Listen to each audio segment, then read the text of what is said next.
જય હિન્દ દોસ્તો, વિડીયોમાં આપણે ડિસ્કસ કરીશું છેલ્લા 6 મહિનાના બદલાયેલા નામ. જેમ કે રિસેન્ટલી પોર્ટ બ્લેર છે તેનું નામ બદલીને વિજયપુરમ કરી દેવામાં આવ્યું છે. રાઈટ. અગાઉ જીપીએસસીમાં પ્રશ્ન પૂછવામાં આવ્યો હતો કે આ પુણે એરપોર્ટ જે છે તેનું નામ બદલીને શું કરવામાં આવ્યું છે.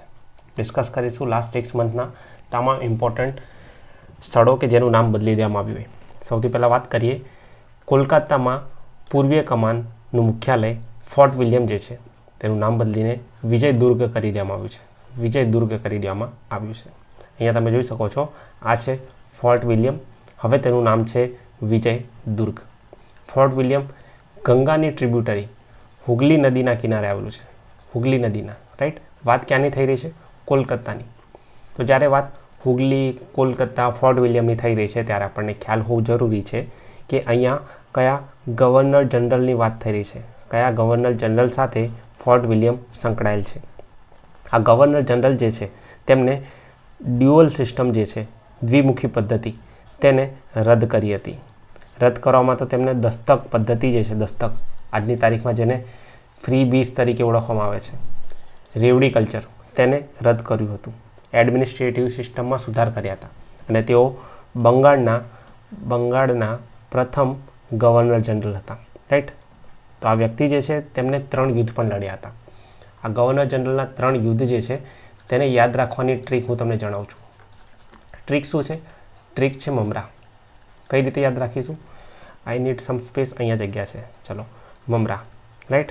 સૌથી પહેલાં યાદ રાખવાનું છે, પહેલું મ છે તેના પરથી યાદ રાખવાનું છે મરાઠા, બીજું છે મૈસૂર અને ત્રીજું છે રોહિલા. રાઈટ. તો પ્રથમ Maratha war, second Mysore war અને રોહિલા. રાઈટ. એમાં ફર્સ્ટ સેકન્ડની આવે only Rohilla. Anglo Maratha first war આ ગવર્નર જનરલ હતા. સેકન્ડ એંગ્લો મૈસૂર વોરમાં આ ગવર્નર જનરલ હતા અને રોહિલા વોર એમને ફોર્ટ કરી હતી. આ કોણ છે? આ છે Warren Hastings. Warren Hastings. Trick શું હતી? તો ટ્રીક છે રા.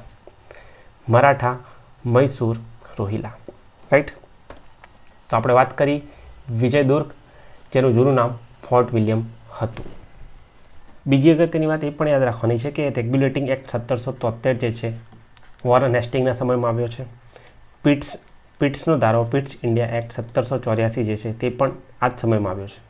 આ એ જ સમય છે જ્યારે બંગાળમાં દુકાળ હતો અને એડમિનિસ્ટ્રેશન બરાબર ચાલતું ન હતું. રાઈટ. આવા સમયે ક્લાર્કમાંથી ગવર્નર જનરલ બનેલા વોરન હેસ્ટિંગ જે છે તે બ્રિટિશરોની ગાદી પર આવે છે અને 1782માં સાલબાઈની સંધિ, રાઈટ, એંગ્લો મરાઠા વોર, સાલબાઈની સંધિ કરે છે.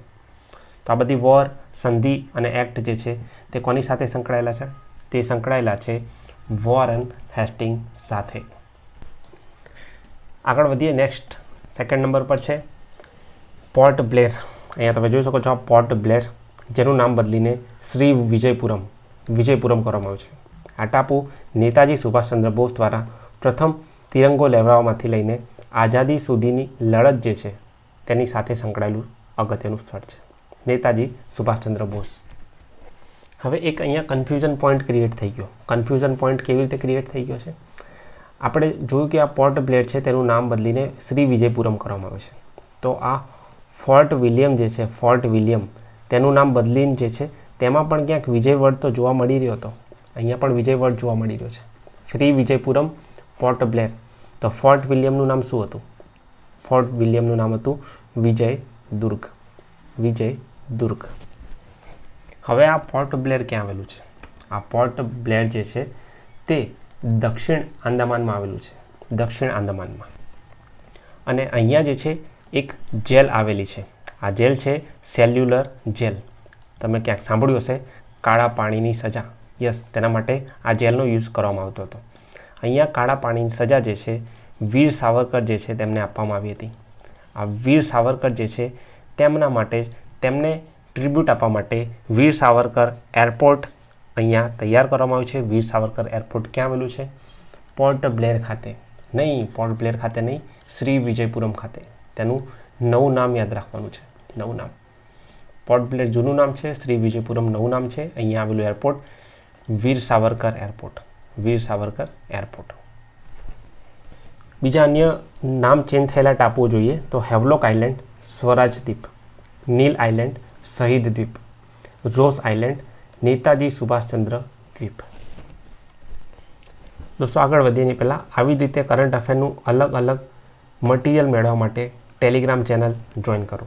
ઉપરાંત ચેનલ જરૂરથી સબસ્ક્રાઈબ કરો, વિડીયોને લાઇક કરો અને મંથ વાઇઝ કરંટ અફેરના વિડીયોઝ અને PDF માટે એપ ડાઉનલોડ કરી શકો છો, જેની લિંક નીચે ડિસ્ક્રિપ્શન અને કમેન્ટ સેક્શનમાં મળી રહેશે. આગળ વધીએ છીએ. નેક્સ્ટ જે છે તે એક એગ્રીગેટર છે. આ ફૂડ એગ્રીગેટરનું નામ છે ઝોમેટો. ઝોમેટો જે છે રીબ્રાન્ડિંગ કરી રહ્યું છે, પોતાનું નામ બદલીને કરી રહ્યું છે ઇટરનલ. તો શું ઝોમેટો બંધ થઈ જશે? આન્સર ઇઝ નો. ઝોમેટો જે છે એક પેરેન્ટ કંપની છે. તેના નીચે જે છે અલગ અલગ એપ અને કંપનીઓ જે છે કાર્યરત છે.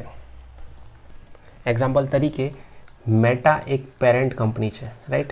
મેટાની નીચે ઇન્સ્ટાગ્રામ છે, વોટ્સએપ છે, સ્નેપચેટ છે. સિમિલરલી હવે ઝોમેટો જે છે એક પેરેન્ટ કંપની છે, રાઈટ. એક ફૂડ એપ નથી. હવે આ ઝોમેટોનું નામ બદલીને થઈ જશે ઇટરનલ. ઝોમેટોની અંતર્ગત અત્યારે બ્લિંકિટ છે, પછી હાઈપર પ્યોર અને ગ્રીન કલરનું તમે ક્યાંક જોયું હોય તો ઉબર ઇટ્સ. આ બધી સબસિડરી કંપનીઝ છે જે હવે ઇટરનલ બ્રાન્ડ હેઠળ આવશે, right. Blinkit, hyper pure, Uber it અને ઝોમેટો આ ચારે ચાર હવે ઇટરનલ બ્રાન્ડ નેમ હેઠળ જોવા મળશે. એટલે કે અહીંયા કોઈ જે એક્ઝિસ્ટિંગ એપ છે તેનું નામ નથી બદલાઈ રહ્યું, જસ્ટ કંપનીનું નામ જે છે તે રીબ્રાન્ડ થઈ રહ્યું છે. અને આ ઝોમેટો જે છે તેના CEO છે દીપિંદર ગોયલ. આગળ વધીએ. ન્યાયની દેવીની પ્રતિમા, આ જસ્ટિસ લેડીની પ્રતિમા બદલાઈ ગઈ છે. અહીંયા છે ઓલ્ડ અને અહીંયા છે ન્યૂ. વિડીયો પોઝ કરીને જુઓ કે બંનેમાં તમને શું ફરક દેખાઈ રહ્યો છે. આપણે ફરક 1 by 1 સમજીએ. સૌથી પહેલાં અહીંયા તમે જોઈ શકો છો આ હેરસ્ટાઇલ જોઈ શકો છો. પછી અહીંયા તમારે હેરસ્ટાઇલ જોવાની છે. બીજું આ બ્લાઇન્ડ ફોલ્ડ જે છે તે હવે હટાવી દેવામાં આવ્યું છે, રાઈટ. અહીંયા બ્લાઇન્ડ ફોલ્ડ હતું, અહીંયા બ્લાઇન્ડ ફોલ્ડ હટાવી દેવામાં આવ્યું છે. ત્યારબાદ આ તરાજુ જે છે ઇક્વાલિટી, સમાનતા દર્શાવે છે, રાઈટ. એ તો એઝ ઇટ ઇઝ છે. પછી આ જે હાથમાં અહીંયા જે તલવાર હતી, આ તલવાર હટાવીને અહીંયા ભારતનું બંધારણ બતાવવામાં આવ્યું છે. તલવાર નથી, ભારતનું બંધારણ છે. ત્યારબાદ વ્હાઇટ કલરમાં છે, કમ્પ્લીટલી વ્હાઇટ કલરમાં છે, જે શાંતિનું, ન્યાયનું પ્રતીક છે. શાંતિ અને ન્યાયનું પ્રતીક છે. બીજું શું જોવા મળી રહ્યું છે? બીજો સૌથી મેજર ચેન્જ જે અહીંયા દર્શાવવામાં આવ્યો નથી તે છે આઉટફિટ, કપડાં, રાઈટ. જેમ કે અહીંયા તમે જોઈ શકો છો એક ગાઉન ટાઈપ વસ્ત્ર પહેર્યું છે, જ્યારે અહીંયા જે છે તે ઇન્ડિયન સાડી પહેરવામાં આવી છે, ભારતીય સાડી, રાઈટ. તો જે ભારતના કલ્ચરને શોકેસ કરે છે. હવે જે અહીંયા તલવાર જોવા મળે છે, આ આઉટફિટ છે, આ હેરસ્ટાઇલ છે, આ બધું રોમન સામ્રાજ્ય સાથે સંકળાયેલું છે, રાઈટ. જ્યારે આ જસ્ટિસ લેડી જે છે રોમન સામ્રાજ્યનું વર્ઝન છે અને અહીંયા દર્શાવવામાં આવ્યું છે કે આપણે આ કોલોનિયલ માઇન્ડસેટને ખતમ કરી દીધું છે. કોલોનિયલ માઇન્ડસેટ જે છે તેને ખતમ કરી દીધું છે. બ્લાઇન્ડ ફોલ્ડ જે છે તે હટાવી દેવામાં આવી છે. પછી તલવારના બદલે અહીંયા બંધારણને સર્વોપરી દર્શાવવામાં આવ્યું છે. અને બીજું કે તેનો કલર અહીંયા ગ્રેઇશ ટાઈપ કલર છે, વેરેસ અહીંયા વ્હાઇટ કલર દર્શાવવામાં આવ્યો છે, રાઈટ. અહીંયા ઇમેજમાં છે DY ચંદ્રચૂડ, ભૂતપૂર્વ CJI.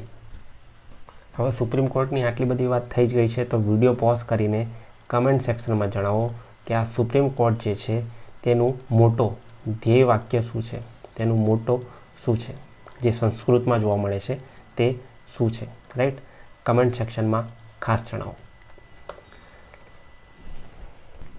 આગળ વધીએ જ્યોતિર્મઠ તરફ. તમને ખ્યાલ હોય તો 2 વર્ષ પહેલાં જે છે લેન્ડસ્લાઇડની ઘટના જોવા મળી હતી. લેન્ડસ્લાઇડ એટલે કે ભૂસ્ખલન, રાઈટ. તો આ ભૂસ્ખલનની ઘટના જે જોવા મળી હતી તે છે જ્યોતિમઠ અથવા જોશીમઠ, રાઈટ. આ જોશીમઠ જે છે તેનું નામ બદલી દેવામાં આવ્યું છે. જોશીમઠ જે છે તેનું નામ બદલીને શું કરવામાં આવ્યું છે? જ્યોતિર્મઠ. તેનું નામ બદલીને જ્યોતિર્મઠ કરી દેવામાં આવ્યું છે, રાઈટ. જ્યારે તમે મઠ વર્ડ સાંભળો છો ત્યારે યાદ આવવું જોઈએ આદિ શંકરાચાર્ય, જે કોના પ્રોપાઉન્ડર હતા, કોને પ્રચારક તરીકે આઈડિયોલોજી ફેલાવી હતી? તો તે છે અદ્વૈતાવાદ. ચલો, જોશીમઠનું નામ બદલીને જ્યોતિર્મઠ કરવામાં આવ્યું છે. અને બીજું એક ત્યાં નજીકમાં પ્લેસ છે કોશિયા કુતોલી. કોશિયા કુતોલી જે છે તેનું નામ બદલીને કેંચીધામ કરવામાં આવ્યું છે. કોશિયા કુતોલીનું નામ કેંચીધામ અને જોશીમઠ જે છે તેનું નામ બદલીને કરવામાં આવ્યું છે જ્યોતિર્મઠ. આગળ આપણે પહોંચી ગયા છે દિલ્હી ખાતે. અહીંયા છે દરબાર હોલ અને અશોક હોલ. આ દરબાર હોલ જે છે તેનું નામ બદલીને ગણતંત્ર મંડપ, અશોક હોલનું નામ બદલીને અશોક મંડપ દર્શાવવામાં આવ્યું છે. રાઈટ. આ દરબાર વડ જે છે, દરબાર વડ એ મુગલ સામ્રાજ્ય સાથે સંકળાયેલો છે. હવે આ જે રાષ્ટ્રપતિ ભવન છે અહીંયા મુગલ ગાર્ડન આવેલું છે તેનું નામ પણ બદલીને હવે અમૃત ઉદ્યાન કરી દેવામાં આવ્યું છે. અમૃત ઉદ્યાન. રાઈટ. દરબાર હોલનું નામ ગણતંત્ર મંડપ, મુગલ બગીચાનું નામ અમૃત ઉદ્યાન અને અશોક હોલનું નામ અશોક મંડપ. આગળ છે Saurashtra cricket association stadium. Right. Saurashtra cricket association stadium જે છે તે રાજકોટમાં આવેલ છે. તેનું નામ બદલી દેવામાં આવ્યું છે. શું નામ રાખવામાં આવ્યું છે? નિરંજન શાહ સ્ટેડિયમ. નિરંજન શાહ સ્ટેડિયમ. રાઈટ. આપણે પ્રિવિયસલી છેલ્લા 6 મહિનાના સ્પોર્ટ્સ કરંટ અફેરના વિડીયોમાં ડિસ્કસ કરી ચૂક્યા હતા.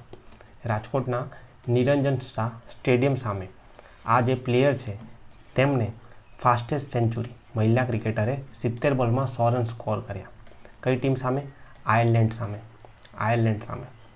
તો આ મહિલા ક્રિકેટર કોણ હતા? જો તમે આ સ્પોર્ટ્સ કરંટ અફેરનો વિડીયો જોયો હોય તો જરૂરથી કમેન્ટ સેક્શનમાં જણાવો. રાઈટ. અને આન્સર જો તમને ખબર નથી તો જરૂરથી છેલ્લા 6 મહિનાનું સ્પોર્ટ્સ કરંટ અફેર ખાસ જુઓ. નેક્સ્ટ આગળ વધીએ છીએ. પૂછાયેલો પ્રશ્ન. પુણે એરપોર્ટનું નામ બદલીને સંત તુકારામ મહારાજ એરપોર્ટ કરી દેવામાં આવ્યું છે. વાત આટલી જ નથી, આ સાથે 5 મેજર એરપોર્ટના નામ બદલી દેવામાં આવે છે. શું બધા યાદ રાખવાના છે? યસ, બધા જ યાદ રાખવાના છે. સૌથી પહેલાં પુણે એરપોર્ટ, તુકારામ મહારાજ એરપોર્ટ, અયોધ્યા એરપોર્ટ, મહર્ષિ વાલ્મીકી એરપોર્ટ, ચંદીગઢ એરપોર્ટ, શહીદ ભગતસિંહ એરપોર્ટ, કોલ્હાપુર એરપોર્ટ, રાજારામ મહારાજ એરપોર્ટ, ઇમ્ફાલ એરપોર્ટ, વીર તેકેન્દ્રજીત ઇન્ટરનેશનલ એરપોર્ટ. રાઈટ. એકવાર હું ક્લીન કરી દઉં છું, તમે સ્ક્રીનશોટ લઈ શકો છો. આગળ વધીએ રાયબરેલી તરફ. આ રાયબરેલી હોકી સ્ટેડિયમ જે છે તેનું નામ બદલીને રાની રામપાલ હોકી સ્ટેડિયમ કરી દેવામાં આવ્યું છે. રાયબરેલી હોકી સ્ટેડિયમનું નામ બદલીને રાની રામપાલ. આવું પ્રથમવાર બન્યું છે કે કોઈ હોકી સ્ટેડિયમનું નામ જે છે કોઈ મહિલા પ્લેયર હોકીના જે છે તેમના નામ પરથી રાખવામાં આવ્યું છે. તો આપણે વાત કરી છેલ્લા 6 મહિનાની. હવે અહીંયા જે નેમ ચેન્જ જે છે આ છે ઓલ્ડ. અગર તમારે વધારે જાણવું હોય તો આ પોઝ કરીને જોઈ શકો છો. આ સાથે બીજું એક એડ કરી લો, જેમ કે આ રોહતાંગ ટનલ જે છે તેનું નામ અટલ ટનલ છે. રાઈટ. અટલ ટનલ. તો આ ઓલ્ડ ડેટા છે. અગર તમારે 1 વર્ષ સુધી જવું હોય તો આને તમે પ્રિફર કરી શકો છો. આ હતું છેલ્લા 6 મહિનામાં બદલાયેલા નામ. કમેન્ટ સેક્શનમાં જરૂરથી જણાવો કે આ સુપ્રીમ કોર્ટ જે છે તેનું મોટો ધ્યેય વાક્ય શું છે. વિડીયોને જરૂરથી લાઈક કરો, ચેનલને સબસ્ક્રાઈબ કરો.